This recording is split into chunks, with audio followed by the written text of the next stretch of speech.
Putin won't stop at just Ukraine.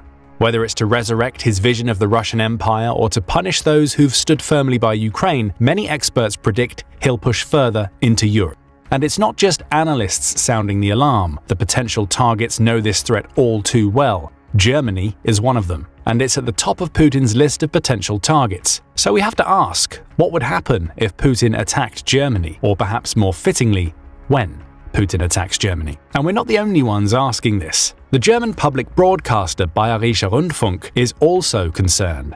That's why they sat down for an interview with Lieutenant General Andre Bodemann on their online platform, BR24. Before diving into his insights, let's take a moment to understand who Bodemann is and why his perspective carries weight in this conversation. Lieutenant General Andre Bodemann is a highly decorated, seasoned military leader with decades of experience in the German army. Currently serving as the commander of the Bundeswehr's Territorial Command, he oversees national defense operations and homeland security tasks, ensuring the protection of German soil. Bodemann's extensive background includes leadership roles in key NATO missions, including operations in Kosovo and Afghanistan, and significant experience in the Federal Ministry of Defense. With a career spanning from platoon leader to his current post as a lieutenant general, his deep understanding of military strategy and his hands-on experience in some of the most challenging geopolitical landscapes make him an expert on the threats Europe faces today. And today there's no greater threat to Europe's security than Russia, something Bodemann knows all too well. Since Russia's invasion of Ukraine in February 2022, Germany has been an unwavering supporter of the resisting nation. 3 years into the invasion, the country has committed an astounding $29 billion in military aid to Ukraine. This includes funding for security capacity building and the provision of military equipment from both industry and Germany's own armed forces stocks. In 2024 alone, Germany allocated approximately $7.3 billion to support Ukraine's defense efforts, with an additional $6.2 billion in commitments for the coming years. This isn't surprising given Germany's previous track record. By the end of 2023, the country had already spent around $5.2 billion, with another $1.66 billion spent in 2022. In addition, over 10,000 Ukrainian soldiers have been trained in Germany at a cost of around $292 million. In the grand scheme of things, Germany ranks as the second largest individual donor, just behind the United States. In Europe, it's only outpaced by the collective contributions from the EU. Germany's commitment to Ukraine is not just significant, it's a defining stance against Russian aggression. Interestingly, Bodemann doesn't directly cite Germany's robust aid to Ukraine as the reason Putin might set his sights on the country. Instead, he highlights the critical geostrategic role Germany plays in Europe. As Bodemann puts it, Germany is right in the heart of Europe. This central position carries significant implications for the continent's defense. If Russia were to push further into NATO territory, especially on the eastern flank, Germany would be a key player in NATO's response. Bodemann stresses that NATO would have to respond with its defense plans and mobilize allied forces. If Russia conducted a maneuver on NATO's eastern flank with the potential to threaten NATO territory. And with Germany's central position, the bulk of that mobilization would run through German soil. This places the country directly in the crosshairs. However, it's important to note that Bodemann is speaking hypothetically, as he clearly states that he's not saying that Russia will attack. He does, however, say that Russia isn't just threatening, but is also actually capable of acting suddenly. But this action might not be what you expect. That's why the interviewer, Christian Nietzsche, brings up the little green men from Crimea. For context, the Little Green Men were the unmarked Russian soldiers who appeared in Crimea in 2014 suddenly and without warning. These troops, wearing Russian-style uniforms but with no identifying insignia, took control of key sites, including government buildings and military installations. At the time, President Putin denied their Russian identity, calling them local self-defense units, only to later admit their involvement after the operation had succeeded. This tactic was a key part of Russia's strategy in Crimea, and Bodemann suggests it could easily be repeated in other NATO territories. In his conversation with Nietzsche, he acknowledges that something like this could happen in places like Estonia. However, Bodemann also warns that the sudden appearance of such forces might not be the only warning sign. He points to subtler indicators, like the movement of critical resources, such as blood reserves, toward borders. If you start moving blood reserves to the border and this is noticed, then it means something, he explains. This suggests not just a show of force, but an actual intent to act, signaling that Russia's aggression is not always obvious or conventional. It's precisely this kind of stealthy hybrid warfare that NATO needs to be prepared for, especially when you consider that a similar event had already happened before Russia invaded Ukraine. That's what makes it so alarming. Reports from US officials noted that Russia began moving blood supplies and medical materials to its borders in late January 2022, signaling that Moscow was preparing for an escalation.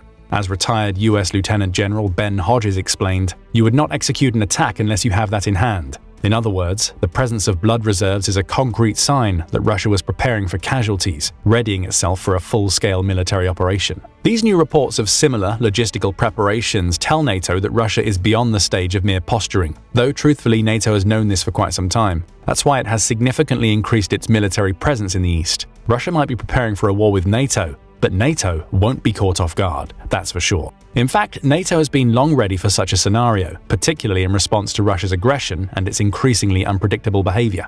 The alliance has taken deliberate and decisive steps to bolster its military presence along its eastern flank, which directly addresses concerns raised by Bodeman regarding a potential Russian maneuver. Since 2017, NATO has been enhancing its forward presence, particularly in countries like Estonia, Latvia, Lithuania, and Poland, with multinational battle groups led by the UK, Canada, Germany, and the US respectively. These battle groups serve as a visible demonstration of NATO's resolve and its commitment to defend its territory. However, the urgency of NATO's military preparedness was accelerated after Russia's invasion of Ukraine. NATO expanded its eastern presence by doubling the number of battle groups in the region, adding more forces to Bulgaria, Hungary, Romania, and Slovakia. This brought the total to 8 multinational battle groups, significantly increasing the number of boots on the ground. But NATO's military readiness isn't just a show of force, it involves robust logistics, interoperability, and swift mobilization. With the inclusion of Finland and Sweden into NATO and the growing integration of various military units across member states, NATO's eastern flank is now a highly fortified and interconnected region. This is crucial because any threat to Germany is, in essence, a threat to the entire alliance. Remember, an attack on one is an attack on all. That's what Article 5 of the NATO Treaty is all about. Article 5 is at the core of NATO's strength, a promise that each member is bound to come to the defense of others in times of need. It was crafted in 1949 in response to the threat of the Soviet Union's expansion across Europe. The principle of collective defense was designed to deter aggression by ensuring that any attack on one member will be met with a unified, powerful response from all. It turns every NATO member into a shield for the others, and no country is left vulnerable or alone. But Article 5 also sets a high bar. It's not invoked lightly. In fact, this article was only ever invoked once, after the September 11 attacks in 2001, when the US was targeted by terrorists. So if anyone thinks NATO is just waiting for one wrong move to pounce on Russia, they couldn't be more mistaken. That's also what Bodeman hammers home in his interview. He emphasized that NATO's defense plans, including Germany's operational strategies, are not about preparing for war at all costs. Instead, they are designed to deter aggression and avoid escalation. Bodeman points out that NATO's primary goal is to prevent conflict by being ready to mobilize in a way that de-escalates tensions, especially in the event of a Russian threat along NATO's eastern flank. The idea is to stop things from getting to the point where war becomes a necessity, which is why the plans are designed to keep things in check long before a state of defense is even declared. If we achieve that, we have accomplished everything, he concludes. But here's the thing, Putin won't make this achievement easy. As Bodeman notes, the real concern is that Putin may have more aggressive ambitions than NATO's careful deterrence strategies can prevent. In fact, he's already taking significant steps to rebuild and strengthen Russia's military, which certainly raises the stakes. Putin has long expressed his desire to restore territories once part of the Soviet Union, and now intelligence reports indicate that Russia is heavily investing in its military. The worst part? These investments aren't about replacing what was lost in Ukraine. Bodeman highlights that Russia is producing between 1,000 and 1,500 tanks annually, many of which are being stored and not used in Ukraine. That's why this buildup of military resources signals preparedness for a broader, longer-term strategy. Then there's also the shift in Russian society, where education materials now focus on preparing children for war, and not in a way that teaches how to prevent war, but rather what to do in war, Bodeman explains. These shocking findings underscore just how serious Putin is about his plans. All things considered, he is setting the stage for an even more direct confrontation with NATO in the future. And that future might be closer than you think. If Russia continues its military restructuring and builds up its forces with help from countries like China, Iran, and North Korea, it could be in a position to challenge NATO within the next few years. Germany's intelligence chief, Bruno Karl, says that Russia's military restructuring is one of the largest since 2008, signaling a clear preparation for potential conflict with the West by 2030. That's only 5 years into the future. And that's why NATO's goal, as Bodeman sees it, is not just to prevent war, but to be prepared if it inevitably comes. His words resonate deeply, reminding us what's at stake. If it comes to this, we will be ready to defend what we hold dear. Now, a full military confrontation might still be a few years away, but this doesn't mean that Germany isn't already facing the looming dangers of Russian threats. Only these threats are hybrid. Bodeman doesn't mince his words here. He says that Germany isn't at war formally and legally. However, he believes that his country hasn't been at peace for a long time either. You see, Germany faces a large number of hybrid attacks every day, a phenomenon that is noticeably increasing, according to Bodeman. These attacks often don't involve traditional warfare, but rather covert tactics designed to destabilize and undermine the state. For instance, there are tangible threats already present within Germany, including the discovery of military-grade explosives near NATO facilities. These explosives were found buried close to critical infrastructure, like the NATO pipeline system, designed to supply fuel to military bases. The purpose behind these acts? Well, it's unclear, according to Bodeman. Who benefits from this, and for what purpose could it be used, he asks. The worrying part is that such acts aren't isolated. They could very well be part of a larger strategy to probe vulnerabilities, test weaknesses, and prepare for more significant disruptions. It's not just about military action anymore. It's about subtly shifting the balance of power, creating chaos under the radar. It's a threat that is as silent as it is dangerous, and it's right on Germany's doorstep. In fact, hybrid warfare could very well be the primary method through which Germany is attacked. And Nietzsche and Bodeman discuss this scenario in their conversation. The interviewer begins by referencing a 2023 American film, Leave the World Behind, to frame a hypothetical scenario about how a country could be attacked. He describes how the film shows that an attack doesn't necessarily need to involve missiles. Instead, it's about taking down communications networks, disrupting transportation, and spreading disinformation to create chaos from within. He then asks Bodeman whether such a scenario is one of the threats he considers when thinking about hybrid warfare. Bodeman responds by acknowledging that the situation described in the film isn't just fiction. In fact, it's already happening. He explains that modern hybrid warfare involves more than just physical confrontation. It can include disinformation campaigns, cyber attacks, and other disruptive actions that don't involve direct military force. He adds that through cyber attacks, critical infrastructure like energy providers, transportation hubs, and even ports can be targeted and brought to a halt without firing a single shot. One of the most alarming forms of hybrid threats, Bodeman stresses, is sabotage. Though Bodeman doesn't dive into the specifics, it's clear that sabotage is a growing concern for Germany. Recent incidents are proving the point. For example, holes mysteriously appeared in fences of water facilities surrounding German military bases. This isn't just a random act, it's a deliberate vulnerability being exposed. That's why Germany has been on high alert for a few years now. With its continued military support for Ukraine, suspicion of Russian involvement is constantly rising. As Bodeman puts it, there isn't always Putin's business card lying there as evidence, or a proverbial smoking gun to definitively prove who is behind each attack or act of sabotage. However, more often than not, these attacks are eventually directly tied to Russia. Take, for instance, the alleged plot to assassinate Rheinmetall's CEO, Germany's top weapons manufacturer. The plot was uncovered in July 2024. In January 2025, NATO's Deputy Assistant Secretary General, James Apatharai, confirmed reports that Armin Papperger was targeted in a Russian-backed assassination plot. This is no ordinary threat. It's a full-on attempt to destabilize key players in the defense industry, and it's coming straight from Russia. And this is just one of the many incidents that conveniently benefit Russia. There's also the high-profile security blunder. A Luftwaffe phone call was tapped by foreign agents. This was a major embarrassment for Berlin and a sign of the gaps in their counterintelligence systems. But sabotage doesn't stop with spying. There's also the targeted disruption of critical infrastructure. Just recently, 2 German-Russian nationals were arrested for plotting to sabotage US military bases in Bavaria. This isn't just a one-off issue, it's part of a wider trend. But the most dramatic act of sabotage, the Nord Stream pipeline explosion in 2022. On September 26, 2022, a series of underwater explosions damaged 3 out of 4 Nord Stream pipelines, causing significant gas leaks and rendering them inoperable. While we're still uncertain about the perpetrators, the fact that it happened shows just how vulnerable critical infrastructure can be. And it's not just Germany. Other European countries are experiencing similar acts of sabotage. But with Germany hosting many US military bases, it's particularly exposed. The German government knows it needs to take action. That's why it adopted the Crisis Umbrella Act, designed to protect critical infrastructure. Bodeman is optimistic about Germany's efforts, but he's quick to point out the challenges that remain.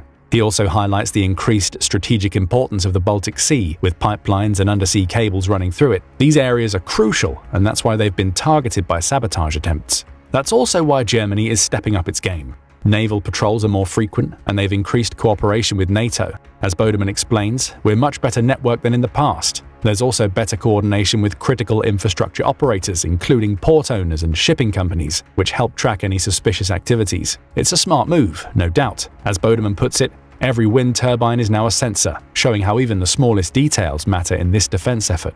Still, the threat has evolved. Bodeman admits that it's not enough just to watch ships. The rise of underwater drones and unmanned vehicles complicates the situation. He notes, "We have Navy Special Forces, divers and combat swimmers, but what if we have to defend against underwater robots?" Germany is making progress, but it's clear there's a long road ahead. As the risks grow, Bodeman stresses that a more robust response will be needed to stay ahead of these evolving threats. While Germany is enhancing its defense against sabotage, the bigger question remains: is the country prepared for a full-scale military attack? With rising tensions in Europe and the ongoing war in Ukraine, it's crucial to assess Germany's readiness for a more severe and direct threat. That's why Nietzsche poses a blunt question: how well prepared is Germany for a real crisis? Bodeman doesn't hesitate, he gets straight to the point.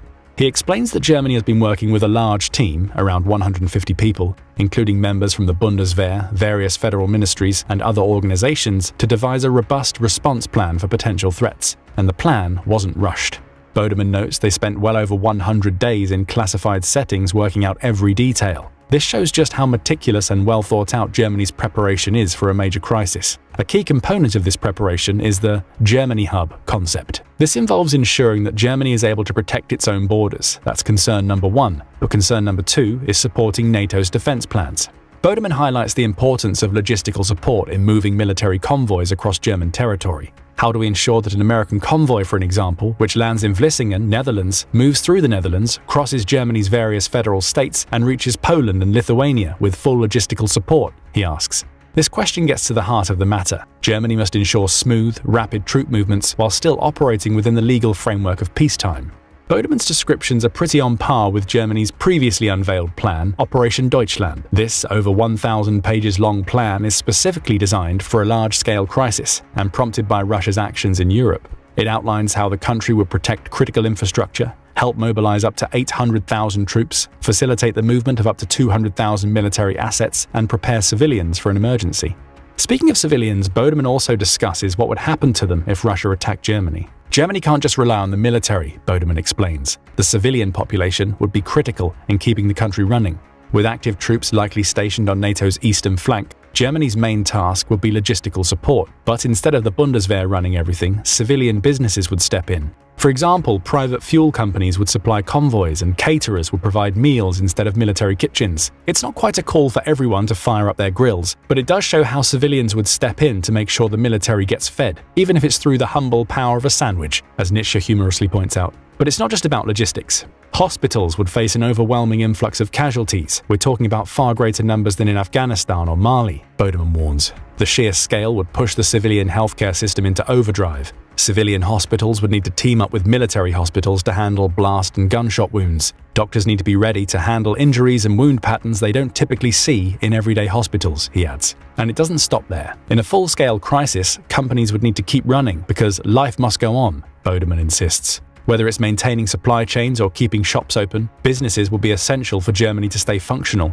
He reflects on the situation in Ukraine. People still go to work and visit cafes. We must ensure that life continues as normally as possible, he concludes. This normalcy will give people a chance to get away from the war for a few moments, as Bodeman puts it. However, it's also the exact opposite of what the enemy wants to achieve. The enemy wants to prevent us from having this semblance of normal life, he explains. So leading a somewhat normal life becomes a powerful form of resistance in itself. But what do you think? Will Germany need this or any kind of resistance anytime soon? And what do you think of Lieutenant General Bodeman's predictions and views? Do you agree with all of them? We're looking forward to hearing from you in the comments section below.